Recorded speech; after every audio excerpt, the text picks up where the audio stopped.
Okay. And you can't find a better candidate than me. All right. What misconception about HBCUs would you most like to correct? They were only for black people. Is it me? Am I the drama? Am I the drama? Okay. And I was like, why does this woman keep popping up? Like, and I go, am I getting fired? Okay. And he goes, why would you say that? It's not even what we're talking about. I said, I'm sorry. I don't know. I'm just, it's from a past. And he was just like, you need to let that hurt go. But life after college was hard.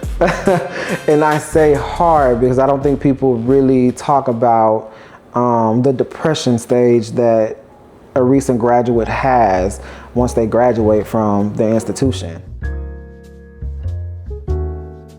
Welcome to What's Up With That? With me, I'm Don, your podcast host. On this evening, we have with us a very special guest. A very special guest in the person of Mr. Christian Broussard. Christian is a marketing strategist and events coordinator at Houston Tillotson University right here in the city of Austin, Texas. Christian is special because not only is he an employee of Houston Tillotson University, he's also a graduate of Houston Tillotson University, an institution that is dear to my heart, the place where I retired from. Your current president is a wonderful friend of What's Up With That? Absolutely. Podcast too. So all things good come from HT. Most definitely. And so we're glad to have you here tonight, Christian Broussard. Glad to be here. On tonight, we have gathered. We want to talk about the HBCU experience. I don't know if you keep up with us. I know you every 2 weeks you get a fresh drop, right? But your president, Dr. Melva Kay, she has shared with us a few times. Actually, she's become a regular. Looking to get her back in December, I believe it is. Okay. I think to do a checkup. What's going on at HT and what's happening, and actually it's sort of a good idea, I think, also sometimes just to talk about one of the HT experience and to talk about what's going on some of our HBCU campuses. Absolutely. Want to get to do that, but a good place to start is HT. So having someone else from HT next week. So we got HT's going to be in this house. Hey, anyway, it's a HT house. But definitely want to welcome you and thank you as we talk about just the HBCU experience. HBCU, I'm going to believe that the biggest part of our audience knows. But in the event there is a person, one person who does not know HBCU, historically black colleges and universities, and there are a number of them. Many of them are church-related. They're private institutions. Some of them are state-related. Absolutely. But we have a plethora of them around the country, and want to hear about their experience. And excited on this evening because we want to hear from that experience because you are an HBCU graduate, specifically Houston Tillotson University. Texas Southern. And Texas Southern, Yes, my bad. I missed some things along the way, man. What can I say? Okay, and then Texas Southern with a graduate degree, isn't it? Yes, okay. You left HT. You also went and worked for another HBC. Yes. Right? A couple. Yes. Yeah, that was to my surprise, right? As I got into thinking, I know what's going on, and said, okay, I know where he's been. But as we said, and began to have a conversation, it's like, okay, I missed several things along the way. You've been graduated now, how many years? A good 4 years now, good 4 or 5 years. A good 4 or 5 years, I guess. So now I've been away going on 2, I think. Wow. Okay, so I've missed some things in between. So 3 or 4 HBCUs. Yes. Okay, and after being at those other 2 or 3 or 4 HBCUs, you returned to be an employee, to be a leader at your institution, the institution that you graduated from. Yes, sir. Houston Tillotson. So tonight we want to explore how those experiences shaped you, how they shaped you personally and professionally, and to also somewhere, hopefully we can get out of all of this, why HBCUs still matter. Absolutely. Can I start? And since this is your story, this is your journey, man, can we just kind of start with how did you get to HT out of all the HBCUs around the country? How did you get to HT? Why HT? Well, great question. So I originally wanted to attend Howard University in Washington, D.C. That was kind of always my dream school. Okay. I had a best friend named Spencer Jackson, and his mom was an alumni of Howard University. So we would always go to their homecomings every year and kind of get the HBCU experience. So I knew of HBCUs, I didn't know of every single HBCU. I just knew that one. Okay. So for me, it was always going somewhere where I see individuals that look like me.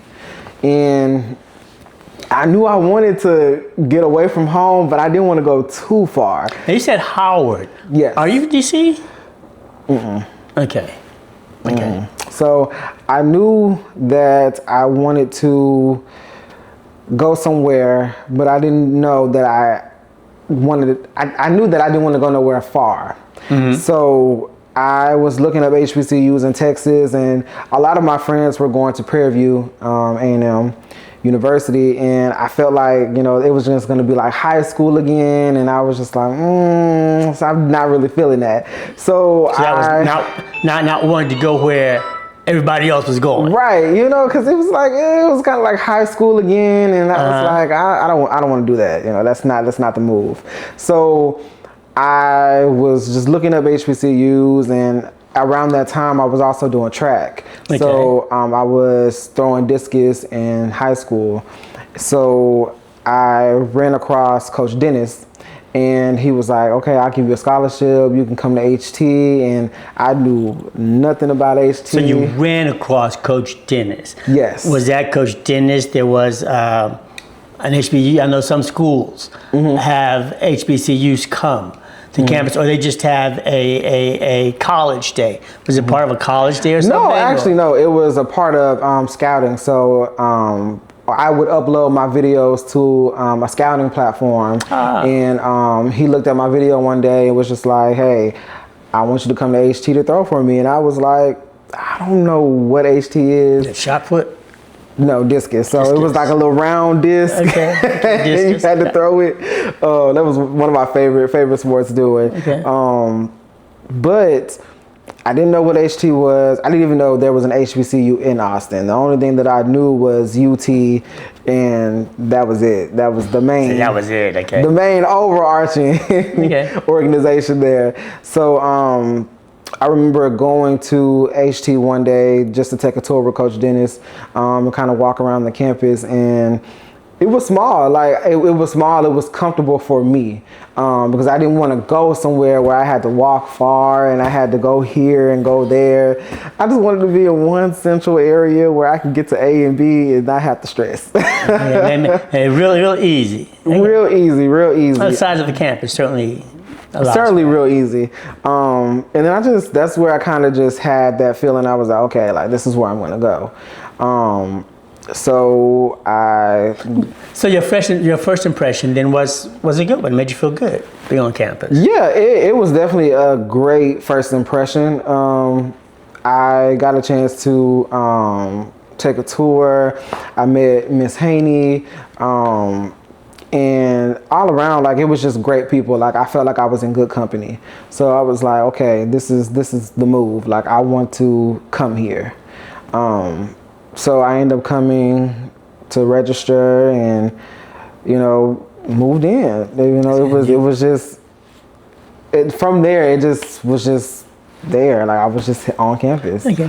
So, coming from high school, what surprised you about the HBCU experience? I think for me, it was really what surprised me the most was really like finding a family there and actually building trust with. I mean, let's be honest here, we're building trust with strangers that we just met like 24 hours ago. But it was just building that trust, building that family. When I first got to HT, and I tell the story a lot, believe it or not, I actually wanted to transfer. Okay. Yes, it was around that time I was just in a really bad. So these are two different times. You came once to visit. To check out the campus. Yes. And it was a great feeling. It was a great feeling. Once you actually enrolled and moved on campus, there was a sudden change in feelings. I wanted to leave. Okay. Wanted to leave. Can you say more about that?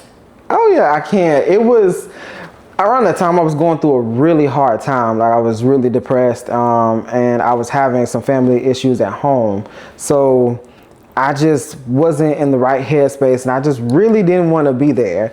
And for a long time during that period, I really didn't know my why. Like I really didn't know why I wanted to come, like to college or even be at HT. Like I had completely left the track team, completely just went to the calf, went to my room, came back, and then talked to nobody. It was a weird time for me. And all I remember was being at Jackson Moody and just asking God, like, why am I here? What am I here for? Okay. And it was so funny and just crazy because literally that same day, within that same night, it was just, I was in the union, and Asia at the time, you know, she was the SGA president. She came up to me and she was like, hey, like, nice to meet you. And cause she saw like I was I was sad, I had tears, and she just came to me and she was just like, hey, like, nice to meet you. Like, I'm Asia, I'm your SGA president. And, you know, she was just telling me about SGA, Royal Court, Greek life. And during that time, like, I really didn't know all this stuff existed on campus. Okay. I was just literally going to the calf and going to my room. Your first generation? Yes. Okay. And I was like, okay, like once I started to hear it, I was like, okay, like how do I join that? Okay. So it's often said that many, if not all HBCUs have a family vibe. It's family. Was that true for you? And I don't know, maybe you just shared a moment when that family vibe happened, or maybe there's another moment that you can share when, but it certainly sounds like, I mean, when you talk about the feeling that there was someone there in that moment. Oh yes, absolutely. Not only was like Asia becoming like a part of family, but some of the staff members at HT were becoming a part of family too, like Jam, Paul, Miss Darby. Don't nobody know who Jam and Paul. Well, Jessica Miller, Marissa Darby, and Paul Crawford, they were staff members at HT, and they really became part of family. Okay. I remember going to chapel. Now, really, don't get mad at me. Hey, it's all good. Don't get mad at me, but I didn't want to go to chapel that day, and I honestly didn't know why. I was like, I didn't want to go, didn't feel like getting out of bed, but something just told me, just go to chapel. Just go to chapel. And when I went to chapel, Miss Darby was actually speaking during that chapel, and she was telling us about her life story and, you know, how she came from the ground up and really built her brand. And her story really resonated with me because I was like, that's what I'm going through right now. So after chapel, I was like, okay, I'm gonna go talk to her, but I'm not gonna talk to her right now. I'm gonna go to CAF. The crazy part about it was she just kept popping up everywhere. Okay. And I was like, why does this woman keep popping up? Like, she came in my freshman seminar class. Mm-hmm. She was at the CAF. She was in chapel. I was like, there must be something. There must be a reason why this woman keeps popping up. And I remember after freshman seminar class, I just asked her, like, can you be my mentor? Like, can you show me the ropes of HT? Can you help me develop myself into a better person? And of course she said, well, let me pray about it first. Mm-hmm. And the next day she came to me and she was like, okay, I'll be your mentor. But just know, being your mentor comes with, a lot. Because she was like, I'm going to tell you. I don't play, huh? Yeah, she said, I don't play. I'm going to tell you when you look a mess. I'm going to tell you when you have to go back to the room and change, So it was things like that. And I remember her asking me one day, like, why are you running? And I really didn't understand, like, the meaning behind what she said. But she was like, leaving another institution isn't going to solve your problems. You have to face them head on. So for me, she taught me, like, how to face my problems head on. Okay. And she really just stood beside me and really helped me become the best version of myself. Because there were times where I did want to leave HT, I did want to transfer, but because of her, I ended up staying, and I ended up saying, okay, like, I'm going to stick it out for the full 4 years. Okay. So you find those people who care, mm-hmm. who genuinely care. Absolutely. And they care. Yes. And they are a place that you can go back to. So you've had that experience. Oh, yes. Prematurely, maybe with Asia when she met you that evening, mm-hmm. but it began to get solidified mm-hmm. as you continued to be on campus and became aware Absolutely. of people and presence. Yes, most definitely. Awesome.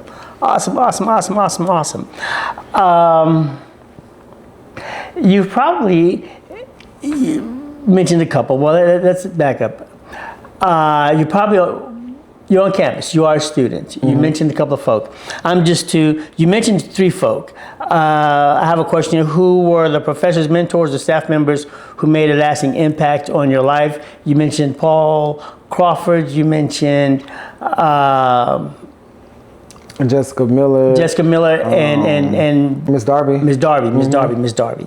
Are there any other professors, mentors that maybe had a lasting impact for you while you were at HT? Professor Kruger. It's because she challenged me to think outside the box. Okay. And I love taking her creative writing class. It just helped me, like, really express myself a lot. So Professor Kruger, definitely Professor Mouton. Okay. Loved his poetry writing class. That was the first time, like, I've ever, like, written poetry, so I was, like, kind of new to that. But it was really good. Like, it was new, very much new to me. So you are artist as well. Yes, sir. Okay, definitely. I'm hearing the writing, but I also am aware that you also part of the praise team. Yes. Might share the story when you dance out your clothes. I don't remember. Yes, I still remember that to this day. I would never forget that. Yeah. As a graduate now, mm-hmm. how would you describe the culture of Houston Tilson when you were a student? I think the culture of HT when I was a student was...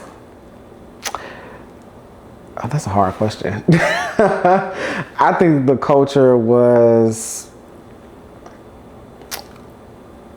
I don't want to say family because everybody says family, but the culture was very...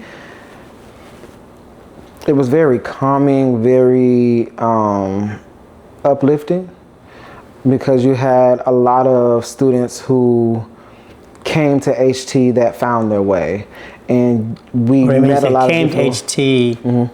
You said, and found their way, but found their way. Found their way. And found their way. Okay.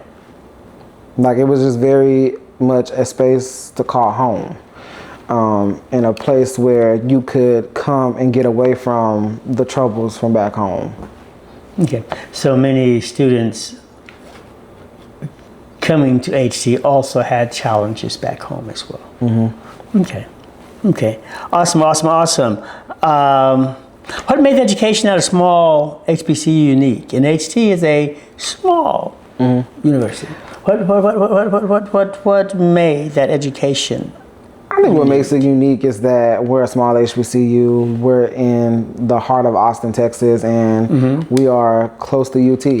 I think that a lot of people underestimate HT because of how small it is, but looking at some of the individuals that graduate from HT, they are making millions from coming from HT.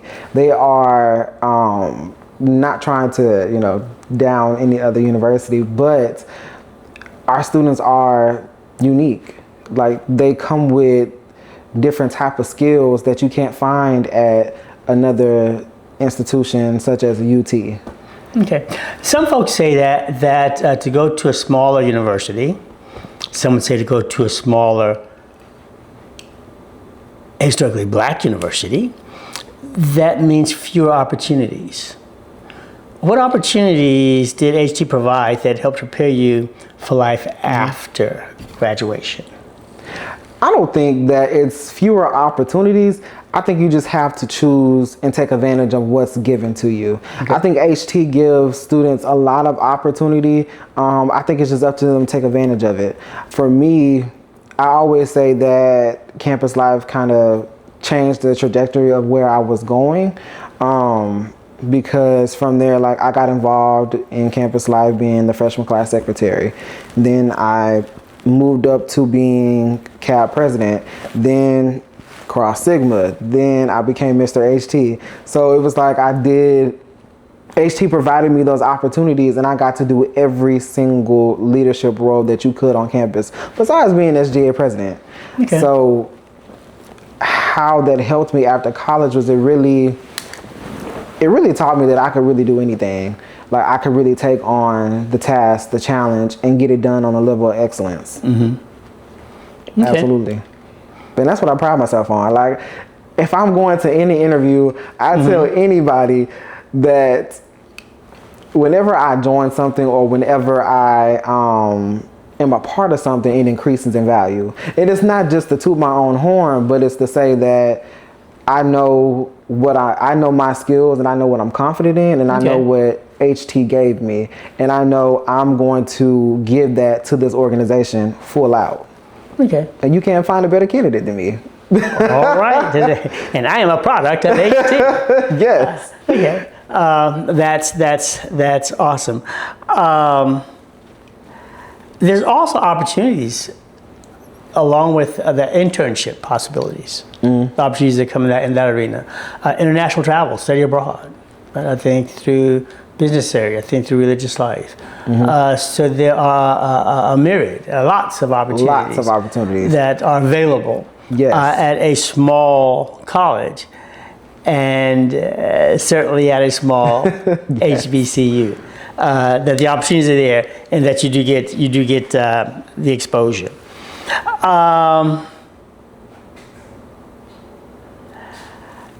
Were there challenges that came with attending a small institution? And if so, did those challenges help you grow? I think the challenge me personally, I think the challenge that I experienced was you run into the same people every day, so you see everybody every day. I want some new faces. Right. I want to see somebody new. I'm tired of seeing my roommate wake up every day. Like, I'm tired of that, But I think for me, everybody. I mean, it's community. Right, because you know everybody. It's a small institution, so you want to go out there into Austin and explore and figure out what's out there, because it's it's a big city. Austin, people think Austin is small, but it's not really small. There's like so many things to do.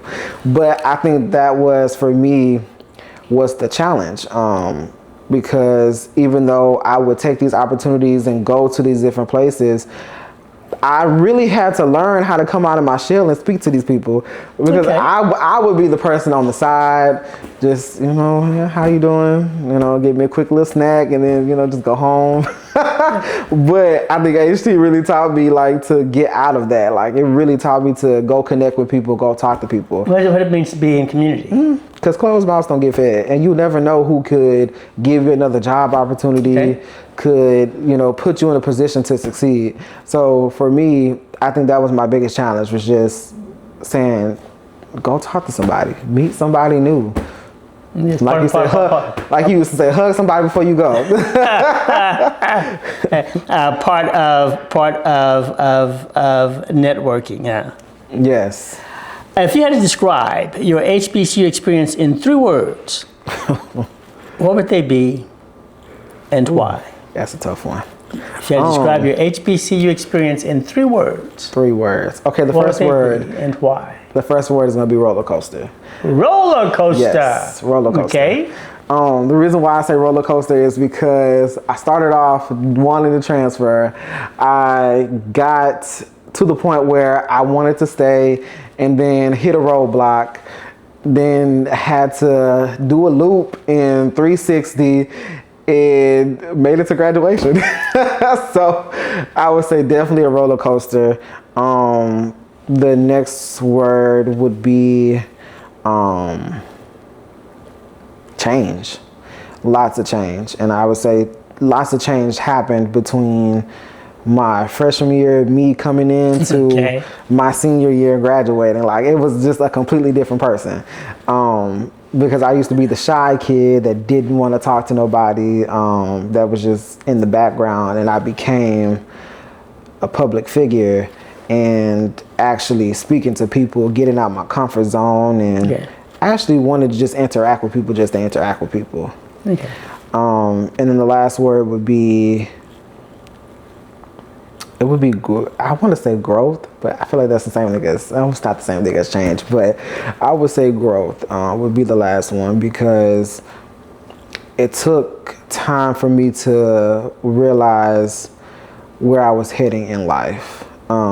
For a while, like I said, like I really didn't know my why, didn't really know why I was at HT, but it took time for me to grow and go through those challenges to understand what those challenges meant to me and how it better pushed me into the better version of myself. Okay.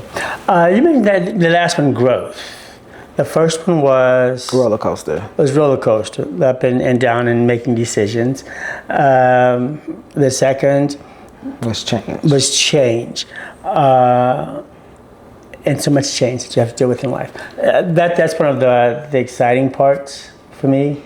To watch a freshman come in and to watch the person that they are. If it's outspoken, if it's someone who is really crazy, who's calmed down and has reached a certain level, but I think that's great, right? Absolutely.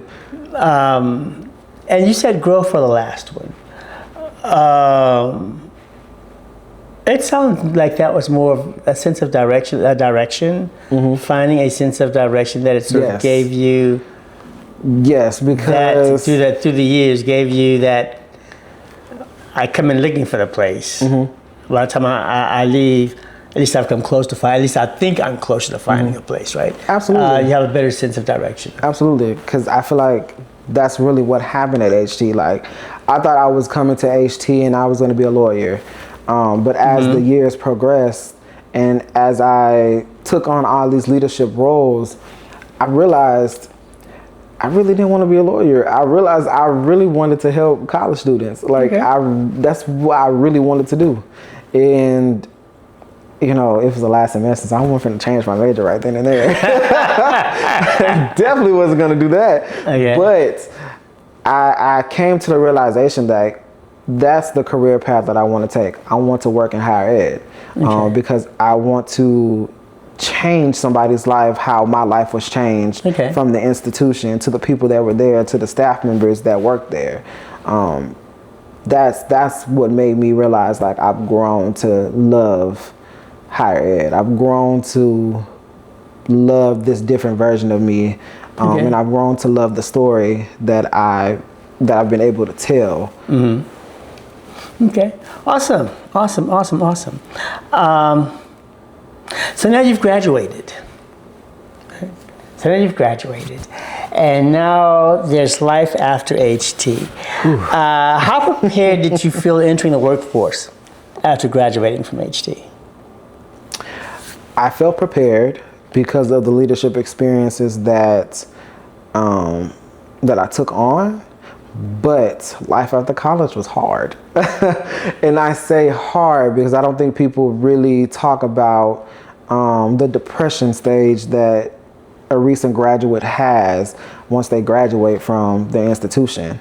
I think we take on all these leadership roles that we are in, but what happens when all that's gone? Okay. You take on this depression, like, okay, what's there next to do? And for me, so because you now don't, you use the word depression. So because you now don't have this plethora of activities, yes, you're no longer you're doing not anything. involved in. You're like at home. Sort of. It's graduate depression. sort of lost. It's depression.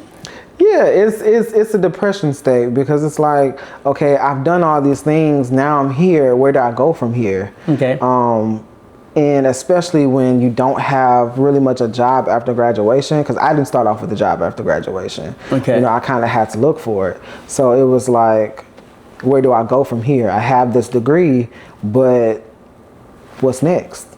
And I really had to go through that phase of just sitting and waiting on God to send me a sign on where to go, which led me to Wiley University as my first job as an admissions counselor.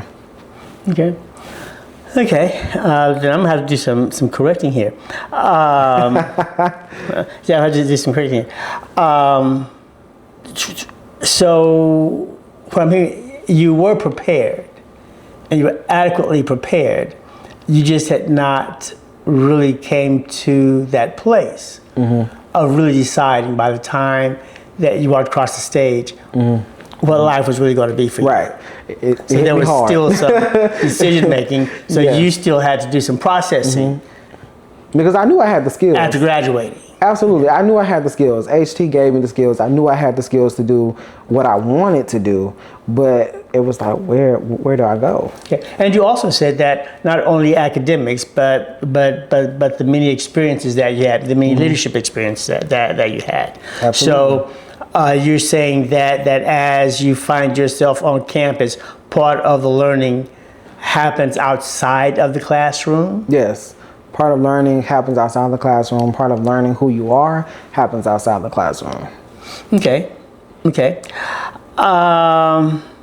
Looking back, what lessons from HT have stayed with you throughout your career? I think the first one is not being afraid to just go for it. And that's one thing HT has taught me. Just from being able to praise dance, it being like the only guy up there to praise dance, like really HT really taught me to just go for it. And I think that's something that's always just stuck with me. It just go for it, because you just never know. And that was impressive. You won a large piece of my heart that day, and what happened on that day we'll share with everybody, right? As Christian just stated, he was a praise dancer and one of the only males at that time in that season who was a part of the praise team. They were performing. And they had worked out an amazing routine. It was great. Great routine. Great routine. They were dancing, and there were some splits, and Christian could do some splits now. And I think he did a split, and not only did he do the split, but the split also split his clothing. My pants ripped off. And the amazing thing is the brother didn't stop dancing. Reminded me of David, the Dave like David, dance like David dance. Yes. You danced out of your clothes, and it didn't stop you. You didn't have to run off stage and make sure things were right. You stayed with it. You completed the performance, and it was amazing. And I honestly did not know my pants were up to afterwards. and that's a testament of being in the moment. And giving of yourself to the point that you are all in, and nothing else matters, because surely on that day, did nothing else matter, my brother. It didn't matter. It did not matter. And you finished your performance, and it was I did. It was awesome. Pants splitting off. Oh my gosh. It was all good. You know, a lot of campuses talk about their alums, and that alumni network in a lot of arenas becomes very important. How important has the alumni network been for you as an HT graduate? The alumni network is huge. HT has a huge alumni network. Is that right? They do. And you just make a lot of connections, like especially being back at homecoming, and you get to see the new with the old. Don't mean to call everybody old, but that's all right. We all get there one day, right? Getting the new with the old, it's like they really care for you. Like they really want you to succeed, and they're willing to give their last dollar to make sure that the students there are okay. And I think like one alumni like that really took to me was JoJo. I don't know. Everybody doesn't know who JoJo is, but for the people who do know just who an JoJo elder, is, right? Yes, JoJo was one of those alumni who just really took care of me, really stood beside me, and was just like, okay, I'm gonna just take you with me. I don't know who you are yet, but I'm just gonna take you. You know, if you're a friend of Marissa, I'm just gonna take you under my ring. Okay. So it was just like, okay, cool. Building that bond with him, like I really got to see like how much alumni care, how much they care for the school, for the students that's there. Yeah. Okay. So they are there. They're there for the school. They're there. Yes. For most definitely. For fellow students. Yes. You can't talk about the school to alumni. Like you talk bad, then you gonna get cursed out. It's gonna be a whole thing. It's its own. It's own and popping. Somebody gonna be beefing up. You can't talk about HT. All right. Okay, so now you've graduated. You've had your HT experience.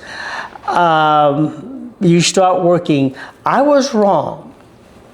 I thought that your first job after HT was Philander Smith, right? Oh.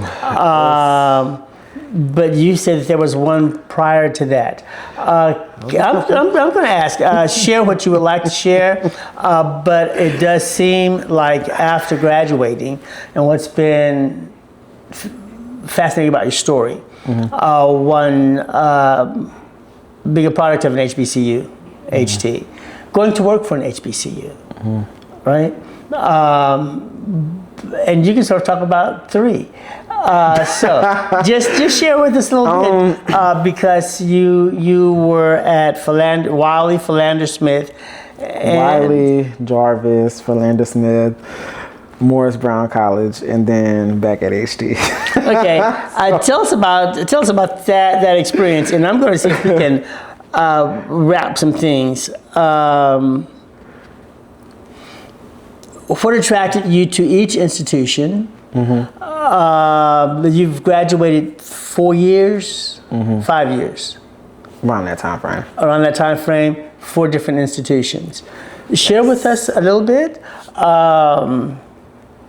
Just about your journey, and I'm going to say, if you'd like, share with us a little bit about your experiences at the various institutions. Yes. What attracted me to work at HBCU was because I just wanted to work at Black institutions. I feel like you can't get an experience like an HBCU experience, and that was just something that just became a part of me. So I just knew I wanted to work at a Black institution. Now, Wiley became my first place of employment because I had just graduated college. And And I was just looking for something. I knew I didn't want to stay at home. I was tired of staying at home. So I was like, I'm trying to get it out the mud. I'm trying to get it anywhere. That's why I went to college to get away from home. Right. I'm trying to get it anywhere that I can. And I need some funds. So I said, okay, I'm going to go to Wiley. Didn't know what Wiley was. Didn't really know where it was. Didn't know that it was in the country. Didn't know that it was in Marshall, Texas. And once I got there, it was a big cultural shock. Because I said, oh, I come from the city. I cannot do this. So what was the thing that attracted you to Wiley? If I'm being honest, it was the money. Okay, it was the money. It was my first job in higher ed, and I was like, okay, I'm finna go there and just do my big one, which I did. But I ended up just leaving because it just for me was not an environment that I just wanted to be in. It wasn't a fit. It wasn't a fit. Marshall, Texas, country wise, but the institution itself was great. Okay. Working with Dr. Felton was great. Like the first time I actually met him was when he was outside washing his motorcycle. And I was like, is this the president? And it was like, yeah. I was like, oh, you know? And he's just a dope person overall. He knows what he's looking for when it comes to leadership. He had the right people in place. And that's actually where I met like a lot of other people like Dr. Vanderbilt, who really taught me like the ins and outs of student affairs, like while I was there. So that was really a good part. From there, went back to the country, went to Jarvis. Then that was in Hawkinson. You never left the country. You just went more country. Right, I just went to more country. And went to Jarvis as the housing director. Okay. And that's Hawkins. Yes. Okay. Hawkins. In the middle of nowhere again. And I don't know. And you thought Marshall was country. I thought Marshall was country. I just went to more country and I said, oh my gosh, I can't get no more countryer than this. Okay. But at Jarvis was actually really good. I worked as a housing director. I got to work with students, got to connect with them, and it was honestly really, really good. Had a great relationship with the dean of students and all that, but I just knew I wanted more. I knew that res life was not where I wanted to stop. I wanted to keep going because my short-term goal is to become a dean of students. So I was like, okay, I need to keep going. Like I need to keep going up the ladder. And then that's when Paul called and he was like, I got a role open. It's in Little Rock, Arkansas. And I said, I don't even know where that is. I said, I don't know where that is. I'm just going to all these different places and I don't know where it is. So I ended up going to Little Rock. So one of those, the Philander Smith was an HT connection. Mm-hmm. Okay. And again, that's what I mean by alumni. You know, they give you opportunities, right. And some you just got to take it. So I went to Little Rock, and I was like, okay, it's kind of like, you know, a city in a way, but I was like, okay, I can do this versus the country. Okay. So went there as the assistant housing director and operations manager. Mm-hmm. So this was like my first official like big boy role. Mm-hmm. I mean, don't get me wrong, like the other roles were, you know, great, but this was like I'm managing buildings. I'm actually managing area coordinators, resident assistants, making sure the halls are correct, like, you know, all this stuff. So it was like I was really getting that big professional experience. Okay. And so Philander was actually it was good.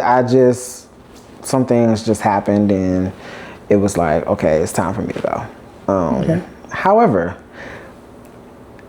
I'll save it for after I get to Morris Brown. Okay, and then, you know, from there, I actually sat home. I took a break, and I actually was thinking that higher ed was not for me no more. Okay. Because of the institute, as many institutions as I've been to, I was like, I don't know what's going on. Like, maybe it's me. I started questioning myself, like, am I the problem? Like, is it me? Am I the drama?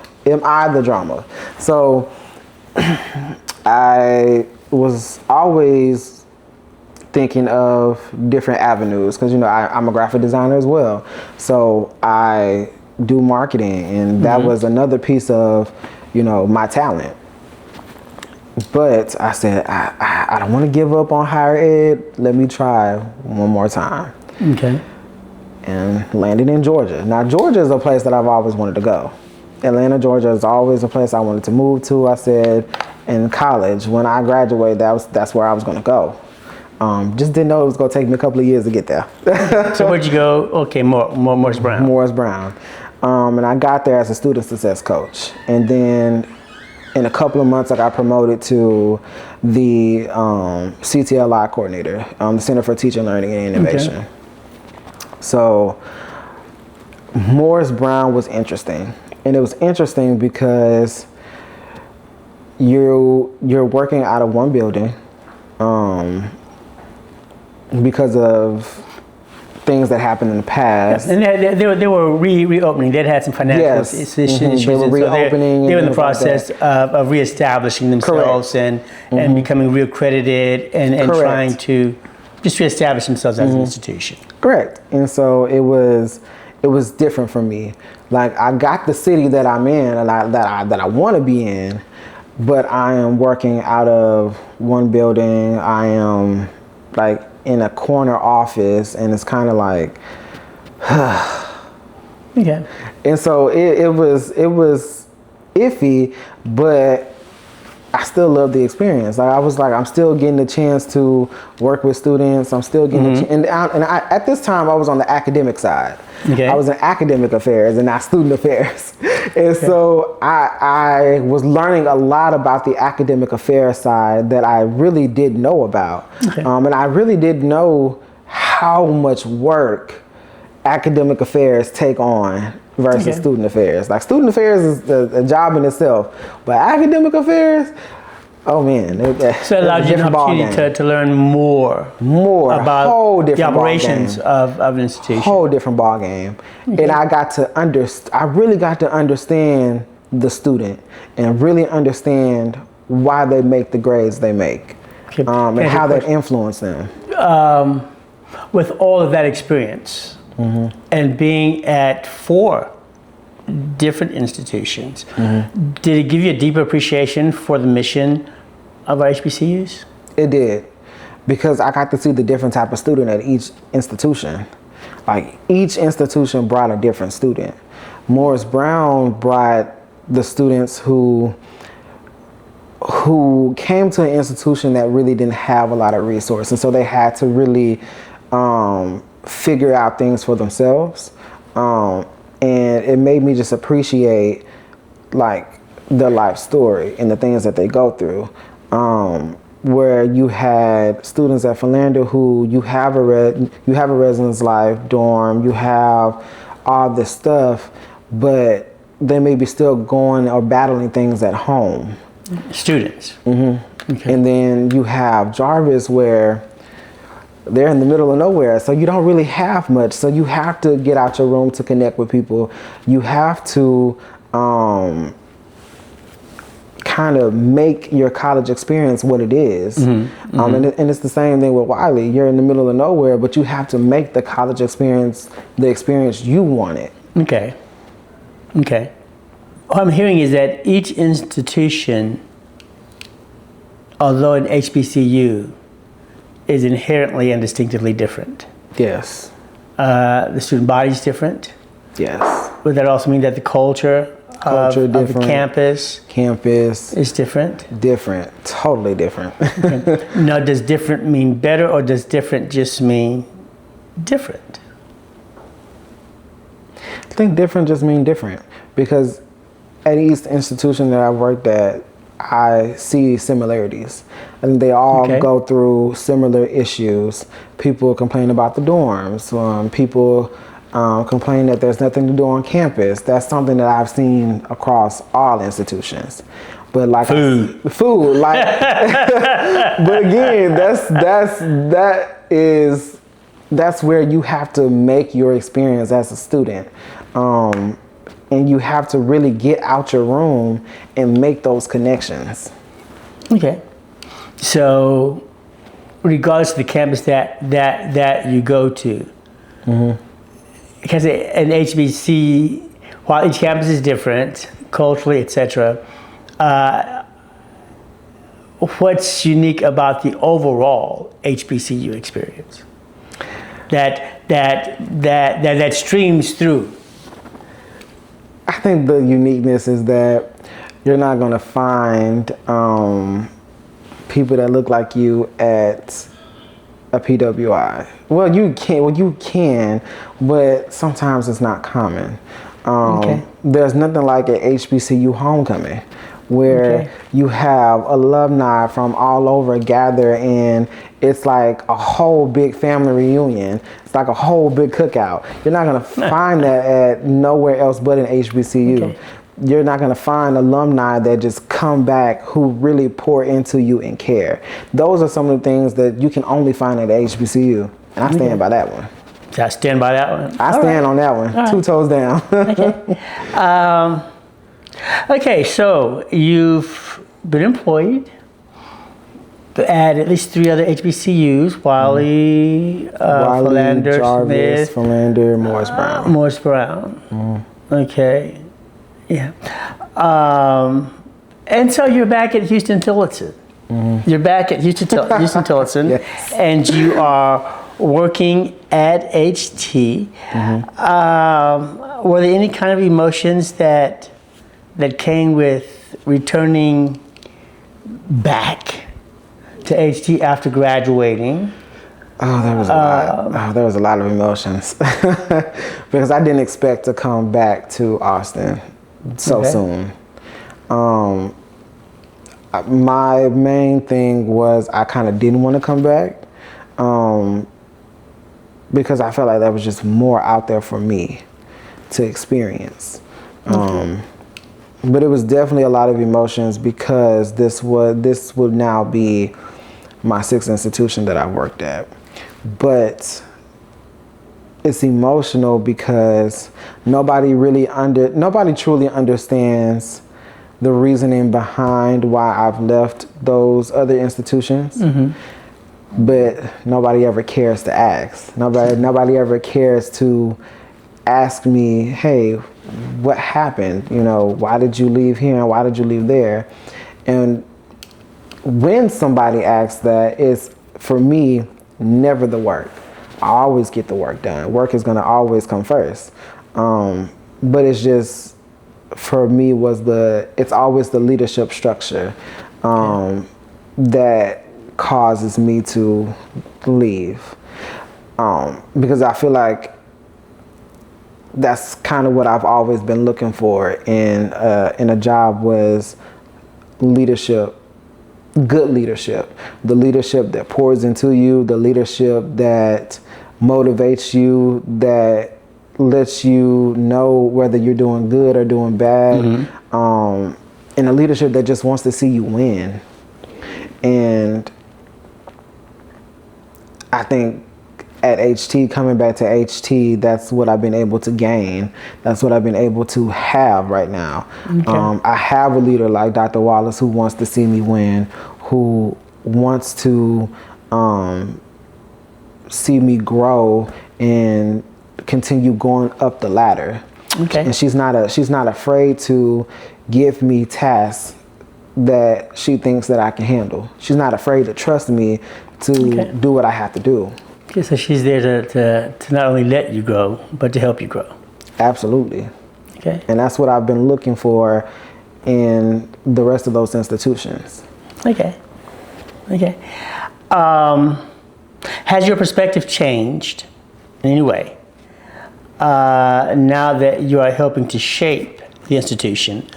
And maybe even after being at 4 others, you can see that more clearly where you are, and with the president who is giving you room, right? Has your perspective changed now that you're helping to shape the institution instead of just attending?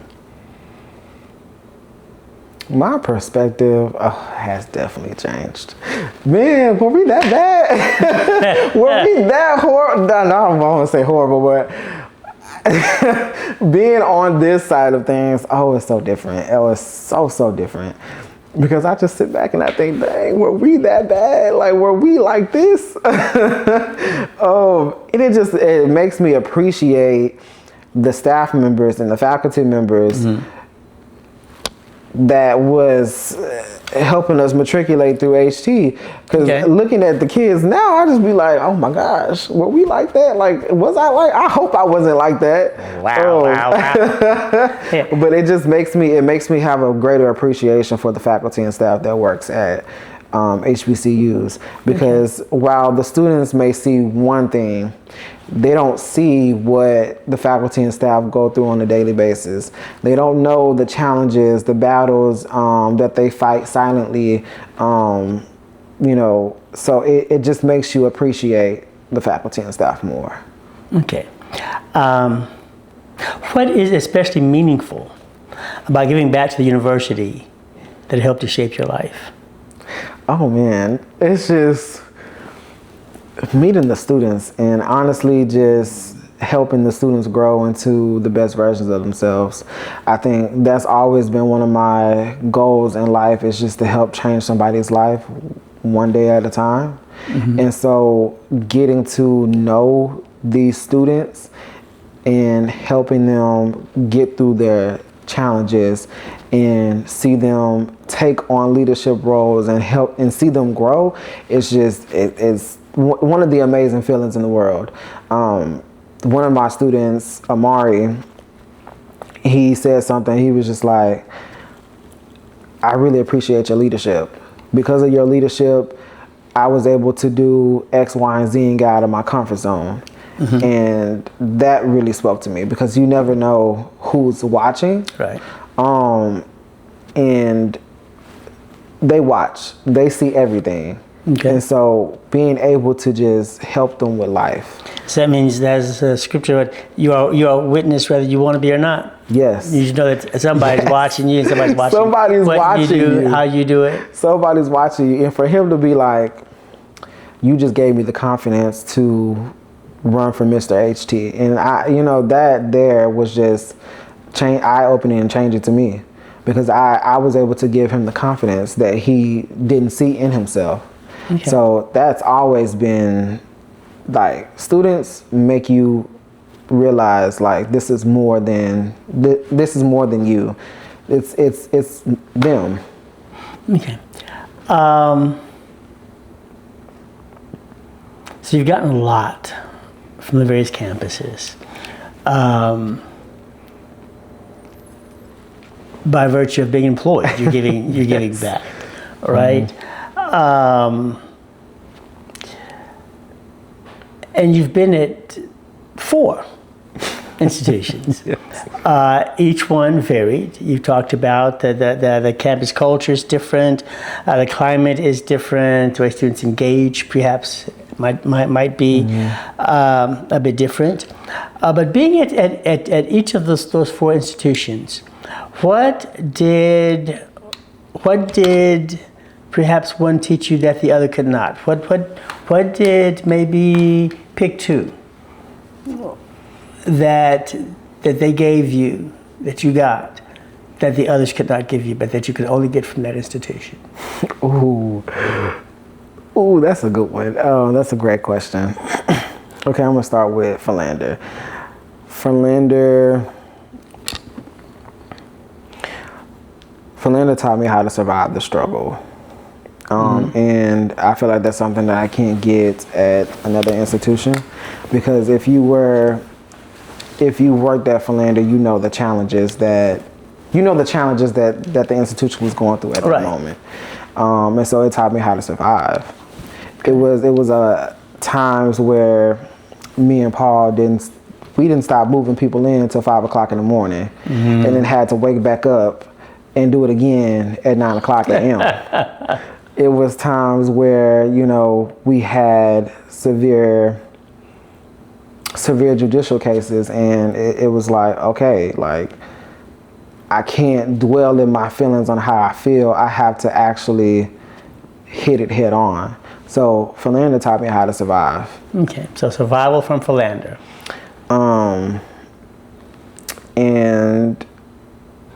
Jarvis taught me how to just make the best of my situation. Okay.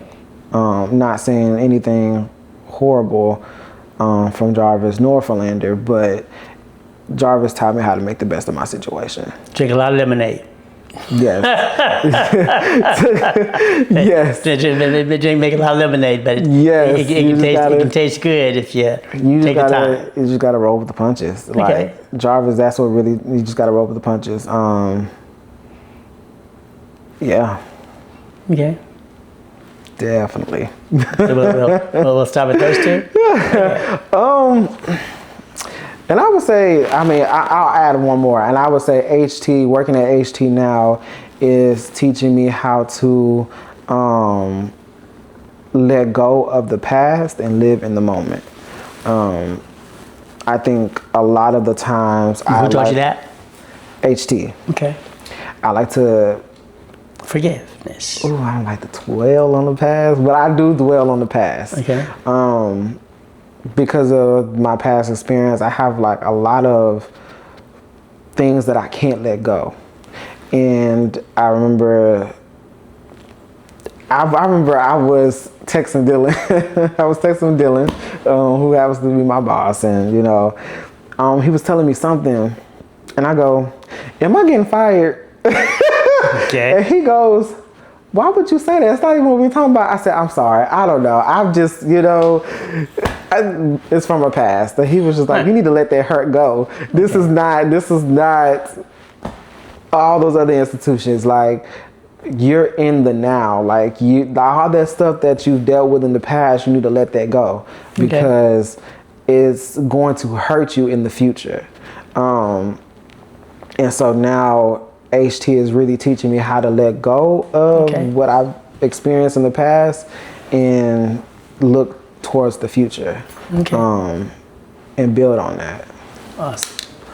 Awesome. Some people ask whether HBCUs are still necessary today. How would you answer the questions? Do HBCUs still Absolutely. matter? HBCUs are necessary. HBCUs matter. And they matter because we are living in a time where people are trying to erase our history. Okay. And now more than ever, we need to preserve our history. And so I think right now, it is very important that we support HBCUs. It's very important that we know our history of HBCUs because let's be real, everybody's trying to take it away. And it's in those places maybe that we ought to learn that in those places and spaces, especially our private institutions, right? Absolutely. That we can teach our history, our culture, unapologetically, openly, honestly, and without having to apologize for it. Yes. Okay. So it's. So I'm going to agree. I think it's incumbent. HBCUs must. We have to continue. We have to. As we look at a changing world. Absolutely. As we look at a culture turning back time, and we can talk about a current president. It's not just a Donald Trump. It's a Supreme Court. Absolutely. That rubber stamps anything that he does.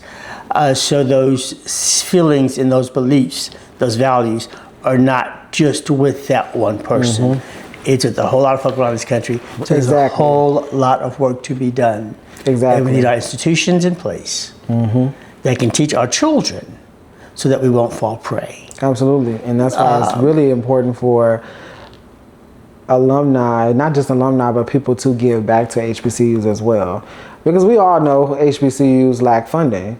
Okay. So, you know, that's a piece of helping them grow, helping them sustain. And maybe in 2026, what's that? And maybe we should support our own. Yes. And maybe it's a season. This is the season. And that we support the Howards, the Hamptons, the Spelmans, the Morehouse, the large HBCUs, but certainly they all matter.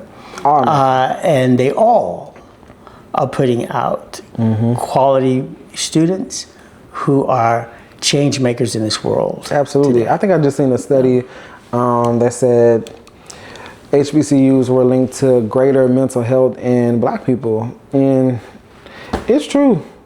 It is so true. Got you. What misconception about HBCUs would you most like to correct? They were only for Black people. They were only for Black people. Say more. There's been countless of times where I've seen Caucasians, I've seen Hispanics at HBCUs. We're not only just for Black people. We accept all different types of races. So I think that's a big misconception that people have. Like that's not only for Black people. Yes, it might be historically Black, but we accept people from all different races. And in fact, today you're seeing increasingly more white students going to HBCUs. One, probably cost effective, and the education is quality. It's as good. And so HBCUs have always been diverse campuses and continue to be diverse. Absolutely. But there is a culture that's presented that we don't apologize for. So if you come, you know what you're coming. Right, you come, you know what you're coming for. I think the other misconception is that we only party. When that's not true. We get the best of grades. We go to class. We get 4.0s. We are on scholarships. We are Du Bois scholars. Like it's a whole nine. It's like every other campus. You have your party people. You have your people who go to class, and so it's like any other college campus. Any other college campus in the country. Exactly. Regardless to if it's a predominantly white institution, Hispanic serving institution, and historically Black institution, whatever it might be, some of those aspects are going to be there as part of university life. It's part of life. It's part of college life. But just know, we go to class, we get 4.0s, we do our job. As we prepare to close out, got a high school student who is not sure that an HBCU is for them. What would you say to them? What I would say to that student is to do it scared. Do what? Do it scared. Do it scared. Do it scared.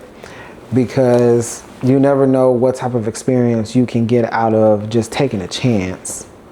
Taking a chance on yourself to go to this HBCU, taking a chance on the HBCU to mold you into the person you want to be. You never know where this HBCU can take you. So you might find it's the best place. You might find like this is your experience home. In your life. The best experience. You will meet your best friends. You will gain the experience you're looking for. Just take a chance. Do it scared, take a chance, and just go for it. Okay. Do a game with me, man. Would you do a game with me real quick? Oh, yeah.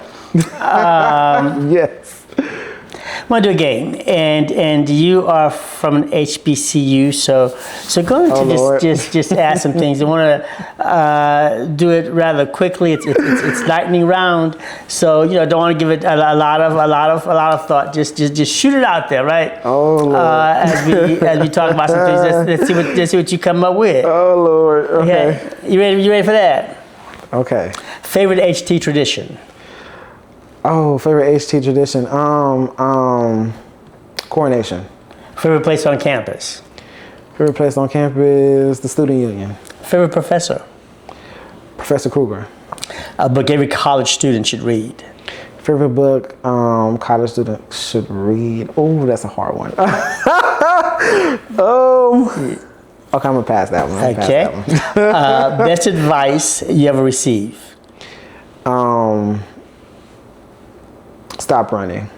Do it scared. Go for it. One word that defines HT. One word that defines HT is innovative. One word that defines Philander Smith.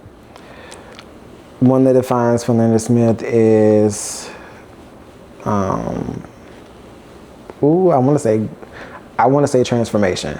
One word that defines Wiley. Inspired.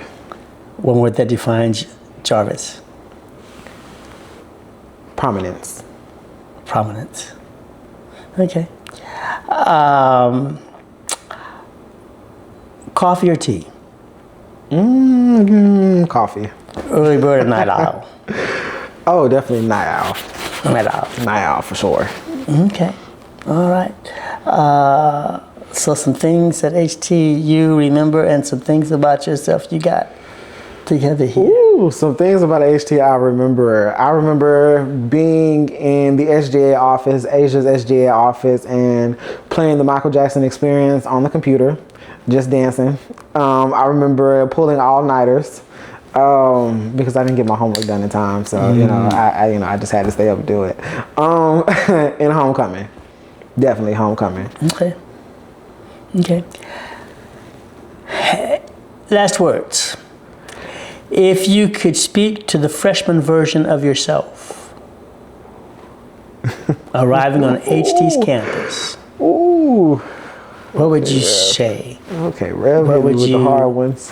What would you tell them? Oh, you hit me with the hard ones. If I could talk to the freshman version of myself, I will tell him,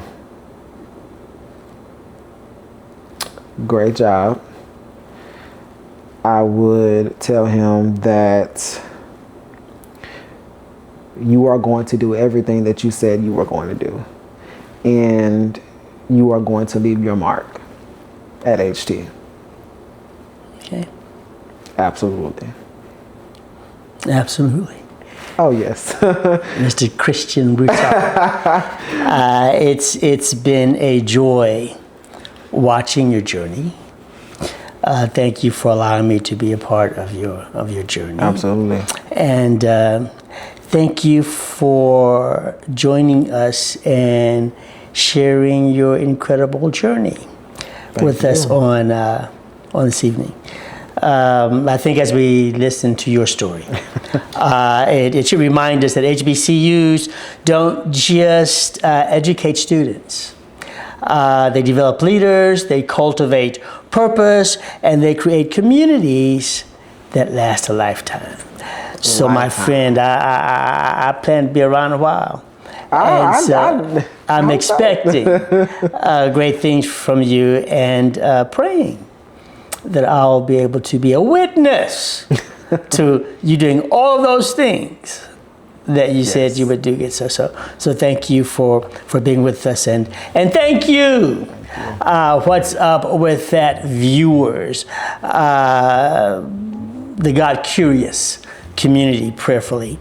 Thank you for watching. Thank you for listening, and I pray that you were blessed, and that you continue asking the questions like, oh, what's up with that? Until next time. Be blessed.